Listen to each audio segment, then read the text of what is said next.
নমস্কার বন্ধুরা, আজ আমি রান্না করব পেঁপে দিয়ে মুরগির মাংসর পাতলা ঝোল।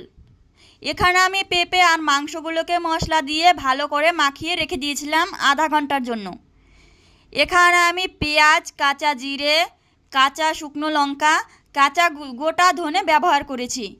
এখানে কিন্তু আমি রসুনটাকে ব্যবহার করিনি, ব্যাস ওগুলোই ব্যবহার করেছি। আর তোমরা যদি পুরো ভিডিওটা দেখতে চাও তাহলে অবশ্যই আমাকে কমেন্ট করে জানাবে, আমি আবারও একবার রান্না করে দেখাবো। আমি এই ভিডিওটাতে দেখাতে পারিনি, আমার কাছে ওই ভিডিওটা ছিল না বলে। তোমরা যদি চাও অবশ্যই আমি দেখাবো। প্রথমে আমি কড়াই বসিয়ে দিয়েছি। কড়াইটা একটু গরম হয়ে আসলেই দিয়ে দেব পরিমাণ মতন সাদা তেল। সাদা তেলটা একটু গরম হয়ে আসলেই আমি এর ভিতরে দিয়ে দেবো 2-3টে তেজপাতা। তেজপাতা দুটো একটু ভাজা ভাজা হয়ে আসলে আমি এর ভিতরে দিয়ে দেব অল্প কিছুটা সর্ষে আর অল্প জিরে। এগুলোকে আমি সুন্দর করে নেড়েচেড়ে ভেজে নেব। বেশি পোড়া পোড়া করে ভাজতে হবে না, একটু লাল লাল করে ভেজে নিলেই হয়ে যাবে। এই তো আমি একটু লাল লাল করে ভেজে নিয়েছি। গ্যাসটা কিন্তু এই সময় স্লোতেই রাখতে হবে। এগুলো ভাজা হয়ে আসলে আমি এখানে দিয়ে দেবো মেখে রাখা মাংসগুলো দিয়ে আমি ভালো করে নেড়ে চেড়ে দেবো। ভালো করে নেড়ে চেড়ে নিচ্ছি আমি। এই মাংসটা কিন্তু আমি ঢাকা দিয়ে রান্না করব না। ঢাকা দিয়ে রান্না করলে ভাব একটা গন্ধ আসে। যেহেতু আমি এখানে পেঁপে ব্যবহার করেছি সেই জন্য এটা ঢাকা দেওয়া যাবে না। মাংসের সাথে পেঁপে ঢাকা দিলে একটা ভাপা গন্ধ আসবে, কাঁচা কাঁচা। সেই জন্য আমি ঢাকা ছাড়াই রান্না করব এটা। তারপর আমি যে বাটিটায় মাংস রেখেছিলাম সেই বাটিটাই ধুয়ে আমি একটু জল দিয়ে দেব। জল দিয়ে ভালো করে মাংসটা কষিয়ে নিতে হবে। এই সময়ে গ্যাসটা হাই ফ্লেম করে রাখতে হবে। এটা আমি ঢাকা ছাড়াই রান্না করব, কিন্তু আমি আগেও একবার বলেছি ঢাকা দেওয়াই যাবে না এটাতে, তাহলে একটা বাজে গন্ধ আসতে পারে। ব্যাস আমি একটু নেড়ে চেড়ে 5 মিনিট অপেক্ষা করব। এই তো বন্ধুরা 5 মিনিট পর দেখো একটু ভাজা ভাজা হয়ে আসছে। এটাকে কিন্তু ভালো করে কষিয়ে নিতে হবে। তুমি যত ভালো করে কষিয়ে নেবে খেতে ততটাই টেস্টি হবে।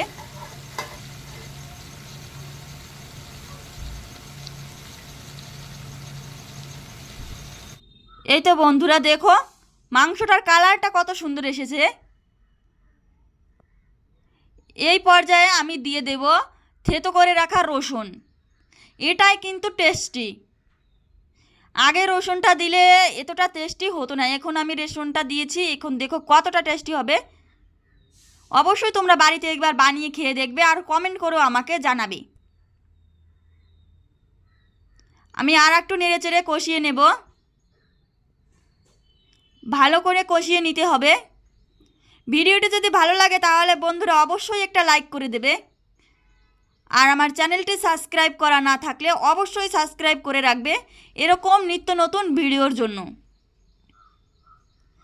এই তো বন্ধুরা হয়ে গেছে প্রায় আমার কষানো। আর কিছুক্ষণ আমি কষিয়ে নেব।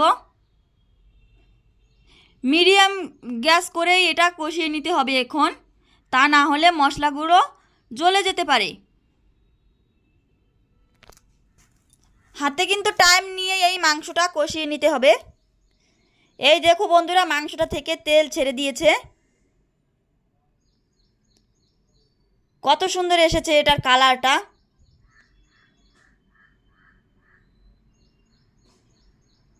অবশ্যই তোমরা কমেন্ট করে জানাবে কেমন হয়েছে ভিডিওটা।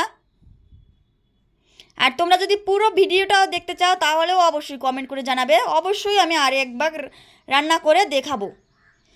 পেঁপে দিয়ে তোমরা কিন্তু যে কোনো মাংস রান্না করে খেতে পারো। পেঁপে দিয়ে হাঁসের মাংস রান্না করে খেলে আরও টেস্টি হয়।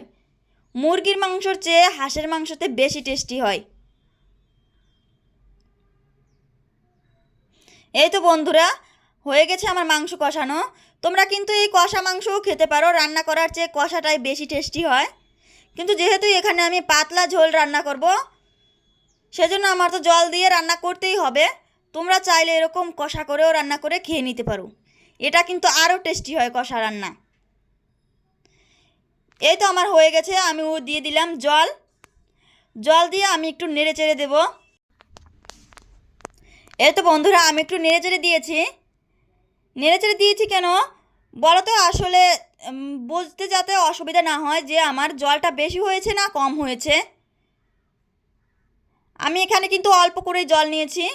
এই দেখো বন্ধুরা 5 মিনিট পরে আমার মাংসটায় বুট চলে এসেছে, মানে এটা জাল হয়ে গেছে। 5 মিনিট পর আমি কিন্তু এটা একটুও ঢাকা দেইনি। এটা কিন্তু ঢাকা দিতেই হবে না, তোমার যতই টাইম লাগুক না কেন এটাতে কিন্তু ঢাকা দেবেই না, তাহলে মাংসটার টেস্টটাই আলাদা হয়ে যাবে। এই যে আমি দেখে নিচ্ছি পেঁপেটা হয়েছে কি না। এখানে আমি একটু পেঁপে বেশিই ব্যবহার করেছি, তোমরা চাইলে কম করেও নিতে পারো, কম করে নিলেই ভালো হয়, কিন্তু আমি বুঝতে পারিনি সেই জন্য আমার বেশি হয়ে গেছে।